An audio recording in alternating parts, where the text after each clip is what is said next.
I'm not the only kid who grew up this way. Surrounded by people who used to say that rhyme about sticks and stones. As if broken bones hurt more than the names we got called, and we got called them all. So we grew up believing no one would ever fall in love with us. That we'd be lonely forever. That we'd never meet someone to make us feel like the sun was something they built for us in their tool shed. So broken heartstrings bled the blues as we tried to empty ourselves so we would feel nothing. Don't tell me that hurts less than a broken bone. That an ingrown life is something surgeons can cut away. That there's no way for it to metastasize, it does. She was 8 years old. Our first day of grade 3 when she got called ugly.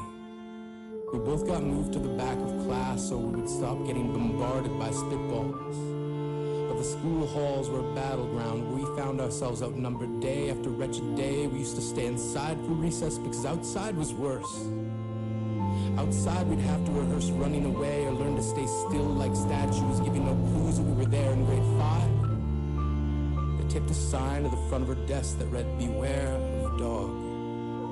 To this day, despite a loving husband, she doesn't think she's beautiful because of a birthmark that takes up a little less than half her face. Kids used to say she looks like a wrong answer that someone tried to erase but couldn't quite get the job done. And they'll never understand that she's raising 2 kids whose definition of beauty begins with the word mom. Because they see her heart before they see her skin. Because she's only ever always been amazing. Because maybe you didn't belong to a group or a clique. Maybe they decided to pick you last for basketball or everything. Maybe you used to bring bruises and broken teeth to show and tell but never told. Because how can you hold your ground if everyone around you wants to bury you beneath it? You have to believe that they were wrong. They have to be wrong. Why else would we still be here?